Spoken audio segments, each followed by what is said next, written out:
Welcome to inspiration BPSC. हम लोग current affairs की एक सीरीज़ कर रहे हैं जिसमें इस वीडियो में हम लोग क्वेश्चन नंबर 61 टू 70 देखेंगे। क्वेश्चन स्टार्ट करने से पहले दो तीन चीज़ें हैं जो मैं आपको बताना चाहता हूँ। पहला कि जो हम लोग हर वीडियो में 10 क्वेश्चन जो कर रहे हैं उसके एक्सप्लेनेशंस, उसकी व्याख्या जो है वो हम लोग बहुत विस्तृत रूप से कर रहे हैं और उसमें हम लोग और भी current affairs, related current affairs, concern current affairs उसको इंक्लूड कर रहे हैं, जिससे कि हमारा 360 डिग्री एक टॉपिक तैयार हो जा रहा है। उस टॉपिक से और भी जो करंट न्यूज़ है वो सब तैयार हो जा रहा है। तो हम लोग एक क्वेश्चन के साथ साथ उसके साथ 3, 4, 5 अन्य क्वेश्चंस भी साथ में करते हुए चल रहे हैं। तो आपका ये 10 क्वेश्चन जब कंप्लीट होता है तो उसके साथ साथ 30 से 40 क्वेश्चन आपका कवर हो रहा है। तो जब हम लोग इसको और आगे बढ़ाएंगे तो आपके ज़्यादा से ज़्यादा टॉपिक्स इस सीरीज से कवर हो जाएगा। दूसरा बिंदु यह है कि अगर आपको लगता है कि मैं वीडियो में फास्ट बोल रहा हूं तो आप YouTube में ऑप्शन होता है स्लो करने का, आप स्लो करके देख सकते हैं। और यदि आपको लगता है कि मैं स्लो बोल रहा हूं तो आप उसको समय बचाने के लिए वीडियो को फास्ट करके भी देख सकते हैं। तो आप अपने सुविधानुसार इसको कर लीजिएगा। तीसरी बात है कि एग्ज़ाम का डेट सुनिश्चित हो चुका है, तो अब आपको सीरियस हो जाने की ज़रूरत है। अपने सोर्स को फिक्स्ड कर लीजिए, इधर उधर से पढ़ाई मत कीजिए। अगर पहले से कहीं से पढ़ रहे हैं तो उसी से पढ़िए, उसको रिवाइज कीजिए। अगर कहीं और से करंट अफेयर्स नहीं कर रहे हैं तो आप इस सीरीज़ पे रिलाई कर सकते हैं। और अगर पहले से कर रखा है और आपको थोड़ी बहुत कमी लग रही है तो इन क्वेश्चंस को आप देखिए और आपका जो गैप है उसको आप फिल कीजिए। आइए बढ़ते हैं हम लोग क्वेश्चन पे। क्वेश्चन नंबर 61, हाल ही में राष्ट्रीय अल्पसंख्यक आयोग के अध्यक्ष के रूप में किसे नियुक्त किया गया है? तो इसका उत्तर हो जाएगा इकबाल सिंह लालपुरा। ठीक है, सरदार इकबाल सिंह लालपुरा ये हैं। ठीक है, तो केंद्र सरकार ने राष्ट्रीय अल्पसंख्यक आयोग अधिनियम 1992 के तहत राष्ट्रीय अल्पसंख्यक आयोग की स्थापना की। ठीक है, तो हम लोग थोड़ा सा राष्ट्रीय अल्पसंख्यक आयोग की जो चूँकि नियुक्ति हुई है तो उसके बारे में देख लेते हैं। हो सकता है उसके बारे में भी कोई प्रश्न आ जाए। तो 1992 जो अधिनियम था उसके अंडर में ये राष्ट्रीय अल्पसंख्यक आयोग की स्थापना हुई थी।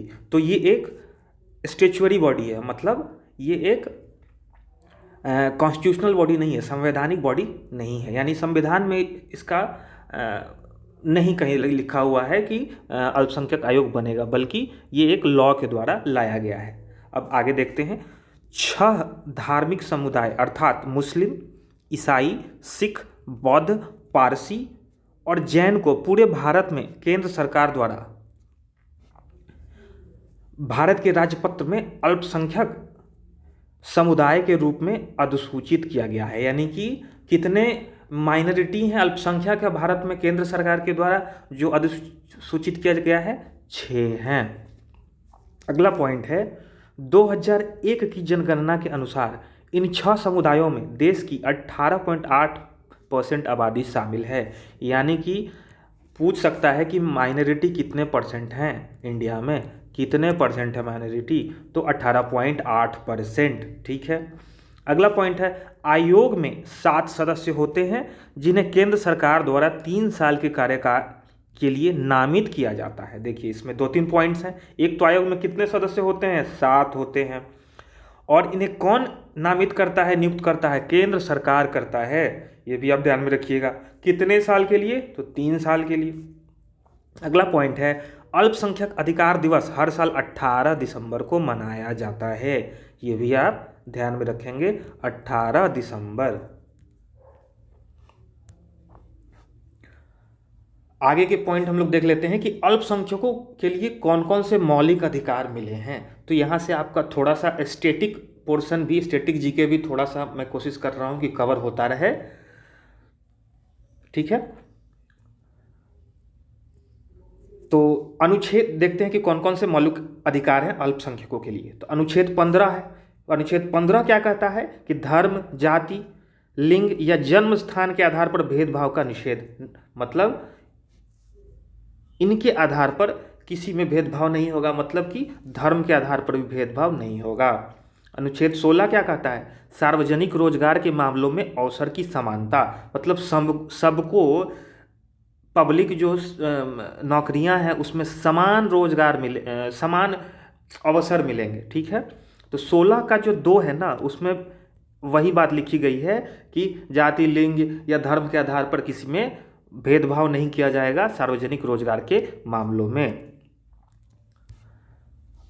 अनुच्छेद 25 क्या कहता है कि सभी व्यक्तियों को अंतःकरण की स्वतंत्रता का और धर्म के मानने, आचरण करने और प्रचार करने का समान हक होगा। ठीक है, यानी कि freedom to freely profess the religion, वो कहाँ से आता है? अनुच्छेद 25 से आता है। अनुच्छेद 26 क्या कहता है कि धार्मिक मामलों के प्रबंधन की स्वतंत्रता होगी, मतलब कि जो भी धर्म होंगे, ये इंडिविजुअल, देखिए ये इंडिविजुअल राइट है कि हर इंडिविजुअल को मिला हुआ है। ये कम्युनिटी राइट है, यानी कि हर माइनॉरिटी कम्युनिटी को मिला है कि आप अपना धार्मिक मामला आप खुद प्रबंधन करेंगे, उसमें कोई और दखल अंदाजी नहीं देगा, आप उनको स्वतंत्रता मिली हुई है। अनुच्छेद 29 देखिए, ये क्या कहता है? तो अल्पसंख्यकों के हितों का संरक्षण, यानी भाषा, लिपि या संस्कृति की रक्षा और संरक्षण, ये अनुच्छेद 29 में दिया गया है। और अनुच्छेद 30 में क्या है कि अल्पसंख्यकों को शैक्षिक संस्थानों की स्थापना और प्रशासन का अधिकार। ठीक है, तो क्या 14 हो गया, ठीक है, 15 हो गया, है ना, सॉरी 14 तो राइट टू इक्वलिटी है, अनुच्छेद 15 हो गया, है ना, अनुच्छेद 16 हो गया, अनुच्छेद 25 हो गया, अनुच्छेद 26 हो गया, अनुच्छेद 29 हो गया, अनुच्छेद 30 हो गया। ठीक है, आप एक बार फंडामेंटल राइट्स भी जरूर पढ़ लीजिएगा, बहुत फेवरेट टॉपिक है पीसीएस में, ये सब क्वेश्चंस यहाँ से बहुत आते हैं। आगे देखते हैं क्वेश्चन नंबर 62, यूएस ओपन 2021 का पुरुष एकल विजेता कौन रहा? ठीक है, तो कौन है? तो ये हैं डैनियल मेदवेदेव। ठीक है, तो हम लोगों ने प्रीवियस अपने क्वेश्चंस में ये किया था कि यूएस ओपन, अभी हाल ही में यूएस ओपन हुआ था, सॉरी ऑस्ट्रेलियन ओपन हुआ था, तो उसमें कौन जीता था? उसमें राफेल नडाल जीते थे, और उन्होंने किसको हराया था? तो डैनियल मेदवेदेव को हराया था, लेकिन डैनियल मेदवेदेव ने यूएस ओपन 2021 जीता हुआ था। अब थोड़ा सा और हम लोग कुछ तथ्य देखते हैं। तो यूएस ओपन जो है वो कालानुक्रमिक रूप से वर्ष का चौथा और अंतिम ग्रैंड स्लैम टूर्नामेंट रहा है। देखिए 4 ग्रैंड स्लैम होते हैं, Australian open, US open, French open and Wimbledon. ठीक है, तो अन्य 3 कौन से हैं? ये भी कालानुक्रमिक क्रम में है, ऑस्ट्रेलियन ओपन, फ्रेंच ओपन और विंबलडन। ठीक है, विंबलडन। ठीक है, तो ये चारों हो गए। अब ये इसी क्रम में होते हैं, सबसे पहले साल में कौन सा होता है? ऑस्ट्रेलियन ओपन होता है, तब फ्रेंच ओपन होता है, तब विंबलडन होता है, ठीक है, तब यूएस ओपन लास्ट में होता है। तो अभी जो साल स्टार्ट हुआ है इसमें ऑस्ट्रेलियन ओपन हो चुका है, और उसको किसने जीता है? तो राफेल नडाल ने जीता है। ठीक है, देख लेते हैं कि चारों में कौन कौन से लोग जीते हैं। देखिए 2022 का ऑस्ट्रेलियन ओपन हो चुका है, तो मेन सिंगल विनर कौन है? ठीक है, मेल में राफेल नडाल, और एश्ले बार्टी जीता है इन्होंने, ये वीमेन सिंगल विनर है। ठीक है, फ्रेंच ओपन में नोवाक जोकोविच ने जीता था, और फीमेल बारबोरा क्रेजिकोवा ने। ठीक है, और विंबलडन में नोवाक जोकोविच इसमें भी जीते थे, और एश्ले बार्टी जीती थी फीमेल में। ठीक है, यूएस ओपन 2021 डैनियल मेदवेदेव जो हमने अभी देखा, और वीमेन सिंगल कौन थे, किसने जीता था? एमा राडुकानु ने। ठीक है, आप पॉज करके एक बार देख लीजिएगा। देखिए नोवाक जोकोविच फ्रेंच और विंबलडन जीते हैं, यूएस डैनियल मेदवेदेव जीते हैं, और ऑस्ट्रेलियन ये हार गए थे और राफेल नडाल जीत गए थे। और नोवाक जोकोविच जो थे ना, उनको ऑस्ट्रेलिया में खेलने नहीं दिया गया क्योंकि उन्होंने वैक्सीन नहीं लिया था। देखिए टेनिस स्टार नोवाक जोकोविच को ऑस्ट्रेलिया से निर्वासित कर दिया गया है, यानी कि डिपोर्ट कर दिया गया है, जब जजों ने बिना टीकाकरण वाले टेनिस स्टार द्वारा एक चुनौती को खारिज कर दिया था। उन्होंने कोर्ट में अपील किया था कि मुझे खेलने दिया जाए, लेकिन वहाँ से उनको डिपोर्ट कर दिया गया कि आपने तो वैक्सीन ही नहीं लिया है, तो आप खेल ही नहीं पाएंगे। तो उन्होंने ऑस्ट्रेलिया ओपन में खेल नहीं पाए, और जीता कौन? तो राफेल नडाल। क्वेश्चन नंबर 63, कुम्हारों को आत्मनिर्भर बनाने के लिए हाल ही में किस संस्था ने स्पिन योजना की शुरुआत की है? स्पिन योजना। ठीक है, इंपॉर्टेंट क्वेश्चन है। तो किसने शुरुआत की है? तो खादी और ग्रामोद्योग आयोग ने, KVIC, khadi and village industries commission, English में इसका फुल फॉर्म होता है खादी और ग्राम्योद्योग आयोग। ठीक है, तो हाल ही में खादी और ग्राम्योद्योग आयोग ने कुम्हारों को आत्मनिर्भर बनाने के लिए स्पिन योजना शुरू की है। स्पिन का फुल फॉर्म क्या है? Strengthening the potential of India. ठीक है, इसको आप इंग्लिश में ही आपको याद करना पड़ेगा, क्योंकि ये स्पिन जो है ये इंग्लिश में ही इसको एब्रिविएशन बनाया गया है। ठीक है, तो स्पिन के तहत केवीआईसी कुम्हारों को प्रधानमंत्री शिशु मुद्रा योजना के तहत बैंकों से आसान ऋण प्राप्त करने में मदद करेगी। ठीक है, तो ये स्पिन योजना के अंतर्गत क्या होगा? केवीआईसी मदद करेगी कि कुम्हारों को, जो पॉटर्स हैं, उनको प्रधानमंत्री शिशु मुद्रा योजना लेने में। शिशु मुद्रा योजना, मुद्रा योजना में क्या लोन मिलता है आपको अपना बिजनेस सेल्फ एम्प्लॉयमेंट सेटअप करने के लिए। शिशु, उसी में शिशु, किशोर, इस तरह का कैटेगरी है। तो शिशु में कितना? 50,000 तक का मिलता है। ठीक है, आगे देखते हैं। तो ठीक है, इसमें इनको आय बढ़ाने के लिए इसमें मदद मिलेगा। ठीक है, तो केवीआईसी खादी और ग्रामोद्योग आयोग अधिनियम 1956 के तहत स्थापित एक वैधानिक निकाय है। ठीक है, ये भी एक वैधानिक निकाय है। यह सूक्ष्म, लघु और मध्यम उद्यम मंत्रालय के तहत कार्य करता है। देखिए, यहाँ से भी क्वेश्चन बन सकता है कि ये किस किस मंत्रालय के अंतर्गत आता है। तो यह आता है सूक्ष्म, लघु और मध्यम उद्यम मंत्रालय। ठीक है, micro, small and medium enterprises ministry जो है, ठीक है, उसके अंतर्गत ये आता है। एक दो पॉइंट और है, वो भी देख लेते हैं कि और भी केवीआईसी ने रिसेंटली में क्या क्या किया था। तो 2017-18 में इसने हनी मिशन कार्यक्रम शुरू किया था। किसने? केवीआईसी ने। इसने राजस्थान के उदयपुर में मंडवा गांव से, ठीक है, मंडवा गांव से सूखे बोल्ड में भूमि पर बांस ओएसिस नामक एक परियोजना शुरू की थी। बोल्ड एक इसको हिंदी में ये ट्रांसलेट होने में गड़बड़ हो गया है। ठीक है, तो बोल्ड, ठीक है, बोल्ड नामक एक योजना केवीआईसी ने हाल ही में शुरू की थी। इसका फुल फॉर्म होगा bamboo oasis in lands of drought. ठीक है, तो ये बोल्ड योजना शुरू की थी। प्रोजेक्ट RIHB, ठीक है, RIHB ये एक नया प्रोजेक्ट है जो केवीआईसी ने असम में शुरू किया है। ठीक है, इसमें क्या है कि जो हाथी और मानव के बीच का जो कॉन्फ्लिक्ट है उसको कम करने के लिए इसमें शुरू किया गया। इसमें क्या है कि मधुमक्खियों का उपयोग किया जा रहा है, जो कि हाथियों को मानव लोगों के, जो इंसान के जो हैबिटेट्स हैं, इंसान के जो रहने वाले एरिया है, उसमें आने से रोकता है। तो ये है प्रोजेक्ट RIHB। और प्रोजेक्ट बोल्ड है, ये बैम्बू से रिलेटेड है, ये राजस्थान में शुरू किया गया है। इसको हम लोग ऑलरेडी पहले ही क्वेश्चन में इसको कवर बोल्ड को कर चुके हैं। आगे देखते हैं। क्वेश्चन नंबर 64, किस भारतीय राज्य ने देश का पहला ग्राफीन इनोवेशन सेंटर स्थापना करने की घोषणा की है? ठीक है, तो किसने की है? केरल ने। हाल ही में केरल सरकार ने घोषणा की कि देश का पहला ग्राफीन इनोवेशन सेंटर केरल के त्रिशूर में आएगा, इसको स्थापना किया जाएगा। ठीक है, तो केरल आप याद रखेंगे। अब ग्राफीन के बारे में थोड़ा सा जान लेते हैं। ग्राफीन एक हेक्सागोनल जाली में व्यवस्थित कार्बन परमाणुओं की एक परमाणु मोटी परत है। मतलब इसका जो स्ट्रक्चर कैसा है? हेक्सागोनल है, जाली की तरह, हेक्सागोनल जाली की तरह है। और ये किससे बना होता है? तो कार्बन परमाणुओं से एक परमाणु मोटी परत, 1 एटम का लेयर है ग्राफीन। ठीक है, यह कार्बन का अपरूप है, मतलब एलोट्रोप है। अपरूप का मतलब होता है कि वैसा मतलब फिजिकल फॉर्म, एक ही एलिमेंट के डिफरेंट फिजिकल फॉर्म। जैसे कार्बन के अपरूप कौन कौन से हैं? डायमंड है, ग्रेफाइट है, फुलेरीन है, ग्राफीन है। ठीक है, तो ये अपरूप है, यानी एक ही एलिमेंट डिफरेंट फिजिकल फॉर्म में जब रहता है तो उसको अपरूप कहते हैं। तो ये क्वेश्चन भी पूछा जाता है कि निम्नलिखित में से कौन सा कार्बन के अपरूप हैं? तो उसमें आपको ऑप्शन रहता है, ग्रेफाइट सही ऑप्शन में होगा, डायमंड होगा, फुलेरीन होगा, ग्राफीन होगा। ठीक है, आगे बढ़ते हैं। अब ग्राफीन के बारे में और भी कुछ तथ्य देख लेते हैं। यह लचीला, पारदर्शी और अविश्वसनीय रूप से मजबूत होने के साथ साथ दुनिया में सबसे पतला, सबसे विद्युत और तापीय प्रवाहकीय सामग्री है।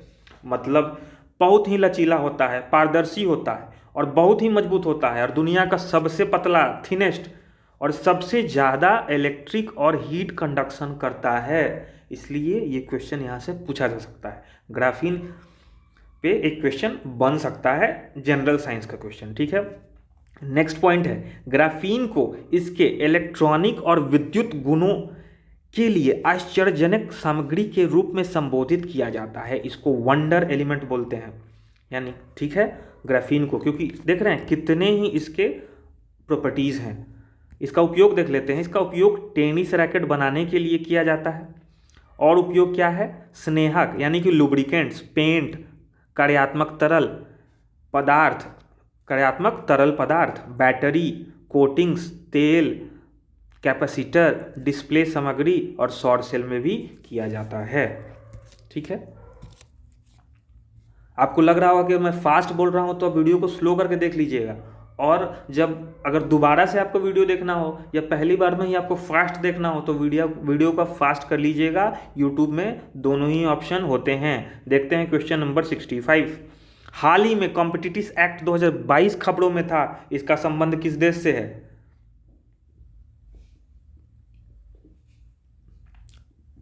तो इसका संबंध है संयुक्त राज्य अमेरिका से, ठीक है। संयुक्त राज्य अमेरिका ने कॉम्पिटिटिव एक्ट 2022 का अनावरण किया है। यह क्या है?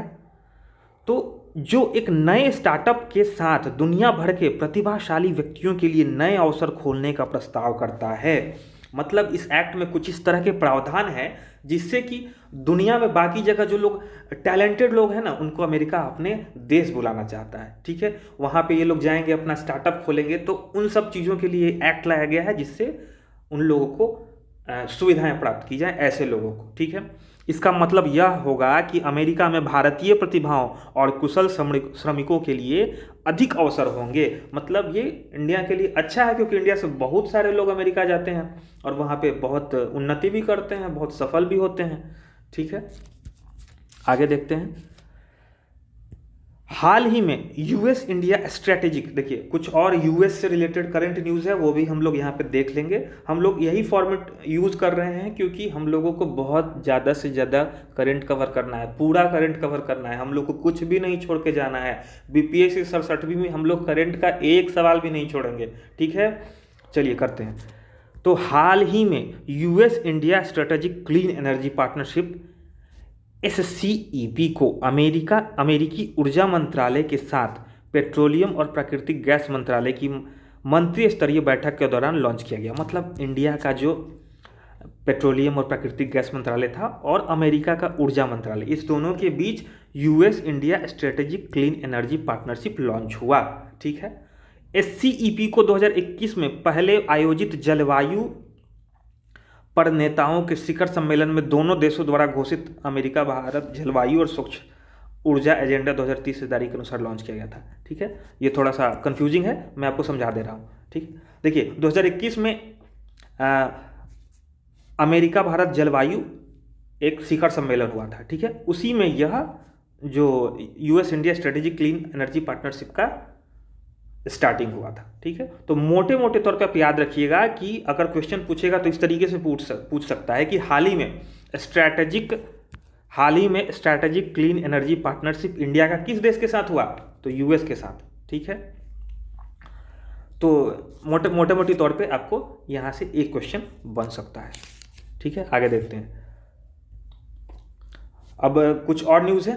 देखिए एक ये मालाबार अभ्यास 2021 बहुत ही इंपॉर्टेंट है, हमेशा न्यूज़ में रहता है। तो क्वाड नेशंस की 9 सेनाओं, क्वाड नेशंस कौन कौन से हैं? भारत, संयुक्त राज्य अमेरिका, जापान और ऑस्ट्रेलिया, 4, ठीक है। इसमें 4 देश हैं। बहुत ही इंपॉर्टेंट टॉपिक है, आपको पता ही होना चाहिए। अगर आप सीरियस स्टूडेंट हैं तो इसको तो आपको पता होना चाहिए, न्यूज़ में हमेशा रहता है। तो क्वाड नेशंस की 9 सेनाओं ने अभ्यास के 25वें संस्करण में भाग लिया, यानी कि मालाबार अभ्यास 2021 25वां संस्करण था, जो प्रशांत महासागर और बंगाल की खाड़ी में गुआम के तट पर फिलीपीन सागर में हुआ था। मतलब देखिए प्रशांत महासागर में कहाँ हुआ था? फिलीपीन सागर में हुआ था, ठीक है। ये गुआम के तट पर, और दूसरा बंगाल की खाड़ी में। तो पहला इसमें देखिए 2 बार में 2 चरण में हुआ था। तो पहला चरण बंगाल की खाड़ी और दूसरा फिलीपीन सागर में हुआ था। फिलीपीन सागर कहाँ है? माफ़ कीजिएगा, प्रशांत महासागर में है, ठीक है। वहाँ एक गुआम नाम का आइलैंड है जो अमेरिका का है, ठीक है। तो गुआम उत्तरी प्रशांत महासागर में एक अमेरिकी द्वीप क्षेत्र है, ठीक है। अब मालाबार 2021 पश्चिमी प्रशांत महासागर में क्वाड के ढांचे के भीतर पहला संयुक्त समुद्री अभ्यास है। देखिए क्वाड पहले जो था ये मालाबार 2021 में सिर्फ इंडिया, यूएस और जापान थे, ऑस्ट्रेलिया नहीं था। ऑस्ट्रेलिया 2020 से आया है, तो 2020 में प्रशांत महासागर में नहीं हुआ था, तो 2021 में हुआ है। तो ये पहली बार हुआ है कि क्वाड रूप में प्रशांत महासागर में मालाबार 2021 अभ्यास हुआ है। और जाहिर तौर पे इसका उद्देश्य चीन को डराना है, मतलब एक पोस्चरिंग हो रही है चीन के सामने चारों देश मिलकर, क्योंकि प्रशांत पैसिफिक ओशन में चाइना अपना क्लेम इधर उधर रखता रहता है कि ये एरिया मेरा है, ये एरिया मेरा है, ठीक है। तो इसकी मेज़बानी अमेरिका कर रहा है, मतलब मालाबार 2021 अभ्यास की मेज़बानी कौन कर रहा था इस बार? तो अमेरिका कर रहा था। आगे देखते हैं। क्वाड भारत, ऑस्ट्रेलिया, अमेरिका और जापान का 4 देशों का गठबंधन है, जिसे 2007 में स्थापित किया गया था। 2007 में क्वाड स्टार्ट हुआ था, ठीक है। इसे अक्सर एशियाई या मिनी उत्तरी अटलांटिक संधि संगठन नाटो, यानी मिनी नाटो या एशियन नाटो इसको बोलते हैं, ठीक है। एशियन नाटो या mini NATO, North Atlantic Treaty Organization, उत्तरी अटलांटिक संधि संगठन, ठीक है। किसको? क्वाड को एशियाई नाटो या मिनी नाटो के रूप में डब किया जाता है, यानी कहा जाता है। और इसे भारत प्रशांत क्षेत्र के चीन के सैन्य और आर्थिक दबदबे के संतुलन के रूप में देखा जाता है, मतलब काउंटर बैलेंस। चाइना बहुत तेजी से अपना वेपनरी, अपना स्ट्रेटेजिक होल्ड बढ़ा रहा है, तो उसको काउंटर बैलेंस करने के लिए ये क्वाड देश साथ में आए हैं। एक और न्यूज है, इंडिया और ऑस्ट्रेलिया का न्यूज था। तो ऑसिंडेक्स 2021 नौसेना अभ्यास सितंबर 2021 में भारत और ऑस्ट्रेलिया के बीच हुआ। देखिए अगर क्वेश्चन कभी किसी अभ्यास के बारे में पूछे तो आप कोशिश कीजिएगा कि उसके नाम से आप पता कर पाएं। अब इसमें देखिए ऑसिंडेक्स में ऑस्ट्रेलिया और इंडिया आपको दिख रहा है, AUS ऑस्ट्रेलिया, IN इंडिया, ठीक है। तो आप पता कर, बहुत सारे अभ्यास से नाम से आपको पता नहीं चलेगा, लेकिन कुछ नाम से आपको पता चल सकता है। जैसे ऑसिंडेक्स है, जिमेक्स है, ठीक है, जापान इंडिया मैरीटाइम एक्सरसाइज, ठीक है, काजिंड है, कजाकिस्तान और इंडिया का है काजिंड, ठीक है। तो आप कोशिश कीजिएगा वैसे पता करने का। आगे देखते हैं। क्वेश्चन नंबर 66, सुभाष चंद्र बोस आपदा प्रबंधन पुरस्कार 2022 के लिए किसे चुना गया है? उत्तर है गुजरात आपदा प्रबंधन संस्थान और प्रोफेसर विनोद शर्मा। एक संस्थान और एक व्यक्ति को सुभाष चंद्र बोस आपदा प्रबंधन पुरस्कार 2022 के लिए चुना गया है। गुजरात आपदा प्रबंधन संस्थान और राष्ट्रीय आपदा प्रबंधन केंद्र के संस्थापक समन्वयक प्रोफेसर विनोद शर्मा को आपदा प्रबंधन में उनके उत्कृष्ट कार्य के लिए 2022 के सुभाष चंद्र बोस आपदा प्रबंधन पुरस्कार के लिए चुना गया है। इससे रिलेटेड कुछ और तथ्य है, वो हम लोग देख लेते हैं। तो पुरस्कार की घोषणा हर साल 23 जनवरी, यानी कि 23 जनवरी को क्या होता है? पराक्रम दिवस होता है। पुरस्कार की घोषणा हर साल 23 जनवरी पराक्रम दिवस, यानी कि स्वतंत्रता सेनानी नेताजी सुभाष चंद्र बोस की जयंती पर की जाती है। 23 जनवरी को इस पुरस्कार की घोषणा की जाती है। अब देखिए ये आपदा प्रबंधन से रिलेटेड है। आपदा प्रबंधन से 2 इंटरनेशनल ट्रीटी है जिसको आपको पता होना चाहिए। एक है सेंदाई फ्रेमवर्क, दूसरा है ह्यूगो फ्रेमवर्क, ठीक है, जो करंट में चल रहा है। 2015 से जो 2030 तक एक इंटरनेशनल फ्रेमवर्क लागू है आपदा प्रबंधन के लिए, जिसमें विभिन्न देश मिलकर उन्होंने तय किया है कि हम कैसे आपदा प्रबंधन करेंगे। उसमें अभी करंट में सेंदाई फ्रेमवर्क चल रहा है। तो Sendai framework for disaster risk reduction 2015 से 2030 को 2015 में जापान के सेंदाई में तीसरे संयुक्त राष्ट्र विश्व सम्मेलन में अपनाया गया था, ठीक है। आप मोटा मोटी तौर पर याद रखिए कि सेंदाई फ्रेमवर्क किससे रिलेटेड है? आपदा प्रबंधन से, जो अभी करंट में चल रहा है।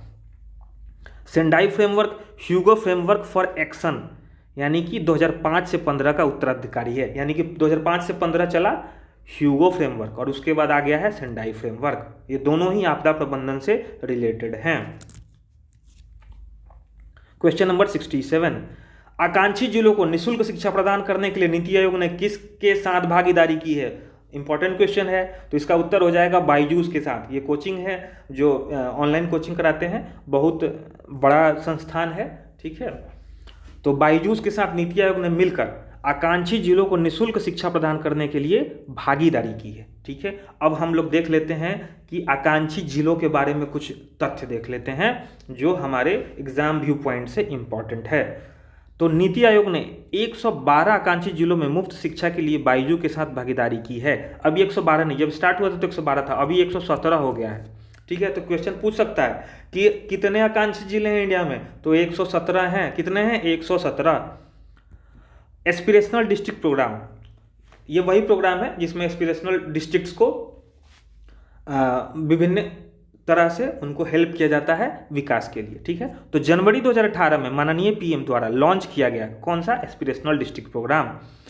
ठीक है, तो एस्पिरेशनल डिस्ट्रिक्ट प्रोग्राम का उद्देश्य देश भर में 117, मैंने कहा ना 112 जब स्टार्ट होता है, अभी 117 है। ठीक है, तो 117 सबसे कम विकसित जिलों को जल्दी और प्रभावी ढंग से बदलना है। मतलब जो 117 एकदम पिछड़े हुए डिस्ट्रिक्ट हैं इंडिया में ना, उनको आगे बढ़ाना ही इस प्रोग्राम का उद्देश्य है। तो नीति आयोग द्वारा डेल्टा रैंकिंग 49 प्रमुख प्रदर्शन संकेतों के लिए आकांक्षी जिलों में वृद्धिशील प्रगति को दर्शाती है। ठीक है, इसके कहने का मतलब है कि नीति आयोग वो एक डेल्टा रैंकिंग निकालती है, हर मंथ निकालती है, हर महीने निकालती है। वो उन 117 जिलों को रैंकिंग करती है उस डेल्टा रैंकिंग में। उसमें 49 प्रमुख प्रदर्शन संकेत होते हैं। ठीक है, 5 ब्रॉड कैटेगरी है और उसमें 49। ठीक है, मतलब 5 ब्रॉड कैटेगरी है, जैसे कि हेल्थ है, न्यूट्रिशन है, ड्रिंकिंग वाटर है, और उस 5 के अंतर्गत 49 इंडिकेटर्स हैं जिसके बेसिस पर नीति आयोग रैंकिंग करता है। अब एक इम्पॉर्टेंट तथ्य जो बिहार स्पेशल के हिसाब से इम्पॉर्टेंट है, वो है एस्पिरेशनल डिस्ट्रिक्ट प्रोग्राम के तहत बिहार में 13 जिले हैं। कितने हैं? 13 जिले हैं। ठीक है, अब इन 13 जिलों का नाम एक बार आप देख लीजिएगा, हो सकता है क्वेश्चन पूछ ले। मैंने आपके लिए इसको याद करने का एक तरीका बनाया हुआ है। ठीक है, वो मैं आपको बता दे रहा हूँ। तो इसका एक निमोनिक्स मैंने बनाया हुआ है, वो आप याद कर सकते हैं कि जब अमिताभ बच्चन से केबीसी पे मुलाकात का वादा हो गया। ठीक है, आप वीडियो पॉज कर लेंगे और इसको नोट डाउन कर लेंगे। जब अमिताभ बच्चन से केबीसी पे मुलाकात का वादा हो गया। ठीक है, तो जब मतलब जमुई, अमिताभ मतलब अ से आप याद रखेंगे, इसमें 2 है, अररिया और औरंगाबाद। ठीक है, उसके बाद बच्चन तो ब से बांका। तो जब अमिताभ बच्चन से तो स से शेखपुरा। अब केबीसी तो के से आ जाएगा आपका खगड़िया, बी से आ जाएगा बेगूसराय, सी से आ जाएगा सीतामढ़ी, और केबीसी पे तो पी से आपका पूर्णिया हो जाएगा। मुलाकात तो एम से मुजफ्फरपुर हो जाएगा। का से कटिहार हो जाएगा। वादा मतलब नवादा, और हो गया तो हो में कुछ नहीं है, गया मतलब गया। ठीक है, आप एक बार इसको फिर से लिख लीजिएगा तभी याद रहेगा, नहीं लिखिएगा तो सुन के याद नहीं रहेगा। मैं फिर से बोल दे रहा हूँ, जब अमिताभ बच्चन से केबीसी पे मुलाकात का वादा हो गया। ठीक है, आप इसको थोड़ा सा रिवाइंड करके आप देख लीजिएगा कि मैंने किस किस वर्ड से किस किस डिस्ट्रिक्ट का नाम बोला है। आगे बढ़ते हैं, क्वेश्चन नंबर 68। हाल ही में जारी राज्य खाद्य सुरक्षा सूचकांक में कौन सा भारतीय राज्य शीर्ष पे है? तो ये इसका उत्तर हो जाएगा गुजरात। ठीक है, गुजरात शीर्ष पे है। सितंबर 2021 में केंद्रीय स्वास्थ्य और परिवार कल्याण मंत्री ने तीसरा राज्य खाद्य सुरक्षा सूचकांक जारी किया। खाद्य सुरक्षा के 5 महत्वपूर्ण मानकों पर राज्य के प्रदर्शन का मापने के लिए सूचकांक को द्वारा विकसित किया गया है। ठीक है, मतलब सितंबर में किसने किया? तो केंद्रीय स्वास्थ्य और परिवार कल्याण मंत्री ने तीसरा राज्य खाद्य सुरक्षा सूचकांक जारी किया। ठीक है, तो इसमें जनरली क्या देखा जाता है कि 5 मानकों पर राज्य का प्रदर्शन। ठीक है, इसमें गुजरात जो है वो टॉप पे है। बड़े स्टेट में गुजरात टॉप पे है। ठीक है, बड़े राज्यों में गुजरात शीर्ष रैंकिंग वाला राज्य था, छोटे राज्यों में गोवा था। ठीक है, तो अगर ऑप्शंस में गुजरात होगा तो गुजरात ही इसका आंसर होगा। ठीक है, अगर वो क्लियरली पूछे कि कौन सा बड़े राज्य या छोटा राज्य, तो गुजरात और गोवा है। अब देखिए, जो ये है भारतीय खाद्य सुरक्षा और मानक प्राधिकरण FSSAI food safety standard authority of India, ये एक प्रोग्राम चलाता है ईट राइट इंडिया मूवमेंट। मतलब आप हेल्दी खाना खाइए, उसके लिए ये मूवमेंट है। ये सभी भारतीयों के लिए सुरक्षित, स्वस्थ और टिकाऊ भोजन सुनिश्चित करने के लिए देश की खाद्य प्रणाली को बदलने के लिए भारत सरकार और FSSAI की एक पहल है। इसी से रिलेटेड ईट राइट सर्टिफिकेशन है, जो जिस स्टेशन पर अच्छे हेल्दी खाने का प्रावधान हो रहा है वहाँ FSSAI जो है वो ईट राइट सर्टिफिकेट दे रहा है। हाल ही में चंडीगढ़ को मिला था, हमने प्रीवियस क्वेश्चन में इसको देखा हुआ है। आगे बढ़ते हैं, क्वेश्चन नंबर 68। 11वां अंतर्राष्ट्रीय शांति सम्मेलन कहाँ आयोजित किया गया? तो लेह में किया गया। ठीक है, तो 11वां अंतर्राष्ट्रीय शांति सम्मेलन संयुक्त राष्ट्र अंतर्राष्ट्रीय शांति दिवस यानी 21 सितंबर के अवसर पर लेह में आयोजित किया गया। तो दो तथ्य हो गया, एक तो 11वां कहाँ किया गया? लेह में। और किस अवसर पर? तो संयुक्त राष्ट्र अंतर्राष्ट्रीय शांति दिवस, UN इंटरनेशनल पीस डे किस दिन? 21 सितंबर को मनाया जाता है, ये भी आप याद रखिएगा।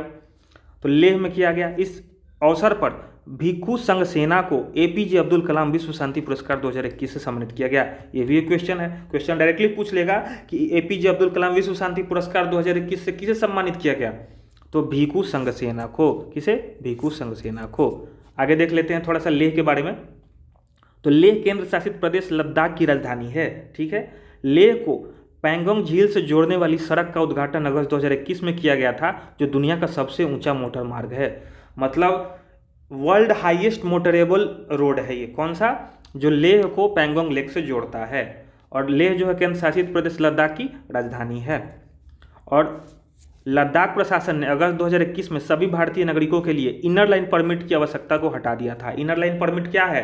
तो भारत के कुछ ऐसे हिस्से हैं जिसमें भारतीय नागरिक भी जाना चाहें तो वहाँ एक परमिट लेना पड़ता है। वहाँ सरकार से, वहाँ की राज्य सरकार से एक परमिट लेना पड़ता है, जिसको इनर लाइन परमिट कहते हैं। नॉर्थ ईस्ट में कुछ स्टेट्स हैं जहाँ पे लेना पड़ता है, लद्दाख में भी लेना पड़ता था। तो लेकिन लद्दाख प्रशासन ने अगस्त 2021 में इस ज़रूरत को हटा दिया। ठीक है, एक चीज़ और आप याद रखिएगा, लद्दाख जो है इंडिया का दूसरा सबसे बड़ा डिस्ट्रिक्ट है। सबसे बड़ा कौन सा है? कच्छ है। कहीं कहीं सॉरी लद्दाख बोल रहे हैं, लेह जो है वो दूसरा सबसे बड़ा डिस्ट्रिक्ट है। कहीं कहीं आपको लेह मिल जाएगा सबसे बड़ा, लेकिन सबसे बड़ा नहीं है, सबसे बड़ा कच्छ है, उसके बाद लेह है।